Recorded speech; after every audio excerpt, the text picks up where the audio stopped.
À chaque début de rencontre en visioconférence avec mes élèves, je leur présente le plan de la rencontre, un peu comme on fait avec le menu du jour de la classe.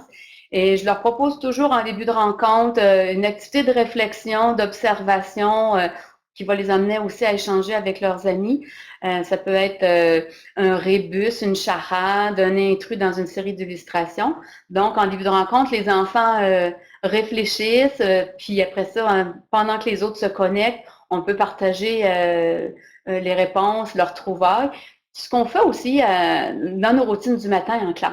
Je me permets toujours une lecture interactive parce que ça, c'est très important dans ma classe. Je travaille beaucoup à partir de la littérature jeunesse.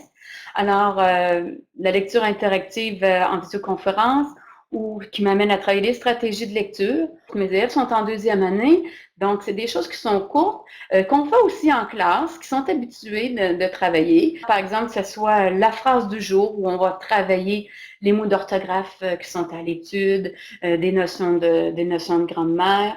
On va travailler aussi avec des cartes à tâches, ils connaissent déjà ça. Je peux aussi utiliser la fonction des ateliers sur VIA où les enfants travaillent en sous-groupe et puis après ça, on revient de façon collective.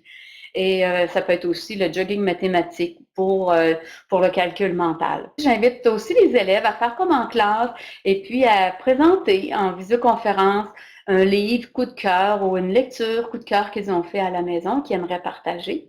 Et puis, les enfants s'engagent souvent aussi à l'école pour les plus rapides dans des projets personnels. C'est un bon moment aussi pour qu'ils réalisent des projets personnels à la maison de toutes sortes, avec leur passion, avec des activités quotidiennes qu'ils font, puis qu'ils aimeraient partager aux élèves de la classe.